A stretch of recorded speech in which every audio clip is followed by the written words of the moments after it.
नमस्कार, आप Kaithal bag news देख रहे हैं। मैं हूं अजय। साल 2024 में देश की या हरियाणा की सरकार का क्या हाल होने वाला है, ये कैथल की अनाज मंडियां भी तय करेंगी। और इसी के साथ साथ आज हम कैथल की अतिरिक्त अनाज मंडी में मौजूद हैं और नई अनाज मंडी के साथ साथ पुरानी अनाज मंडी का भी वही हाल है जो हम पिछले 2 दिनों से देखते आ रहे हैं। फिलहाल जो धान की फसल इन अनाज मंडियों में पहुंच रही है, उनके हाल बयां करने के लिए तस्वीरें काफ़ी हैं, मगर उसके साथ साथ जो चीज़ धरातल पर देखी जा रही है कि उठान में पिछले 2 दिनों से ढिलाई का काम चल रहा था और आज कुछ कुछ उस कार्य ने रफ्तार पकड़ी है। फिलहाल आप मेरे पीछे नई या अतिरिक्त अनाज मंडी का हाल आप देख सकते हैं और जिस तरीके से लगातार ये ट्रैक्टरों की आवाजाही हो या एक तरीके से जो पिछले 2 दिनों में जाम की सिचुएशन बनी हुई थी, आज कुछ कुछ उसमें किसानों को जरूर नरमाई मिली है। मगर इसी के साथ साथ जो चीज 2024 में किसानों के मार्फत सरकार पर असर करेगी, उसमें एक बड़ी बात यह देखी जा रही है कि लगभग जो भी किसान इस अनाज मंडी में या यहाँ के अनाज मंडियों में आ रहे हैं, लगभग 80 से 90% किसान इस सरकार की व्यवस्था से नाखुश हैं। और नाखुश होने की वजह यह है कि जब भी बड़ी रैलियां होती हैं तो इन्हीं अनाज मंडियों के मार्फत होती हैं। तो जब भी कोई बड़ी रैली करनी होती है तो उससे पहले की तैयारियां हो जाती हैं, चाहे उससे पहले सड़कें बनानी हो या सड़कों को ठीक रूप देना हो या मंडियों को ठीक रूप देना हो, वो तो हो जाता है। लेकिन जब इन अनाज मंडियों में किसान को आना होता है अपना पीला सोना तैयार करके, तब वो मंडियां कितनी तैयार हो पाती हैं, वो तस्वीरें हमने पिछले 2 दिनों में देख चुके हैं। मगर इसी के साथ साथ जो प्रशासनिक लापरवाही यहाँ देखी जा रही है कि प्रशासन के पास दूरगामी दृष्टिकोण नहीं है, यानी कि भविष्य को देखने की रणनीति नहीं है। किसान पिछले लंबे समय से धरना प्रदर्शन कर रहे थे और ये मांग कर रहे थे कि 20 सितंबर से सरकारी खरीद शुरू हो जाए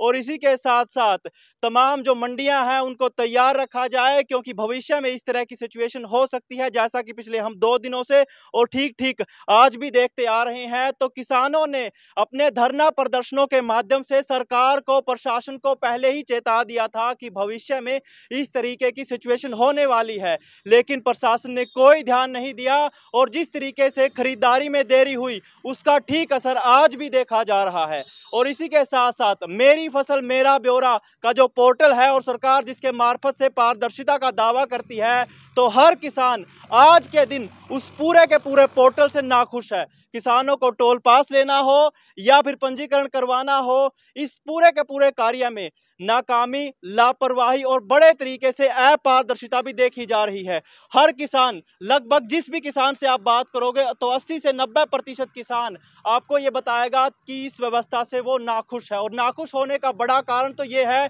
कि प्रशासन और सरकार के पास दूरगामी दृष्टिकोण नहीं है, भविष्य में देखने की रणनीति नहीं है कि आगे से 5 दिन बाद या 10 दिन बाद क्या सिचुएशन होगी और उससे पहले ही ठीक तरीके से इन मंडियों को तैयार किया जाए किसानों के लिए। और जो पंजीकरण व्यवस्था किसानों पर एक तरीके से लाद दी गई है, उसमें किसानों के ऊपर किस तरीके से वो गले की फांस बनी है, वो भी लगातार आप देख ही रहे हैं। पोर्टल ठीक तरीके से काम नहीं करता, अपडेट करने में किसानों को दिक्कतें आ रही हैं और जिन किसानों ने अब तक पंजीकरण नहीं करवाया उनको टोल पास लेने में भी दिक्कतों का सामना करना पड़ रहा है। तो दूरगामी दृष्टिकोण के साथ साथ सरकार की लापरवाही और प्रशासन की लापरवाही भी देखी जा रही है और इन्हीं मंडियों के रास्ते से 2024 का रास्ता सरकार को तय करना होगा। क्योंकि ये बड़ी बात इसीलिए है क्योंकि यहीं से होकर सरकार को गुजरना है। इन्हीं किसानों को, जिसको किसान हमेशा से एक वोट बैंक समझती आई है, अगर वो ठीक से सहूलियत नहीं देगी तो बाकायदा 2024 में या भविष्य में सरकार को मुश्किलों का भी सामना करना पड़ सकता है। फिलहाल कैथल की अतिरिक्त अनाज मंडी में आज के हालात आपको दिखा देते हैं। आज तकरीबन किसानों को थोड़ी बहुत राहत मिली होगी, क्योंकि पिछले दिनों जिस उठान के कार्य में देरी हो रही थी या लापरवाही भी बरती जा रही थी एक तरीके से, और जिस कंपनी को यह ठेका दिया हुआ था कि उसको उठान का काम करना है, उसके ट्रक फिलहाल खाद की या जो भी खाद किसान अपना फसलों में उपयोग जिनका करते हैं, उनकी ढुलाई में वो ट्रक लगे हुए थे। तो जिस नाते उनको उठान का कार्य में देरी हुई या वो ट्रक लग नहीं पाए। फिलहाल 1 या 2 या अभी भी आप देख सकते हैं तस्वीरों में कि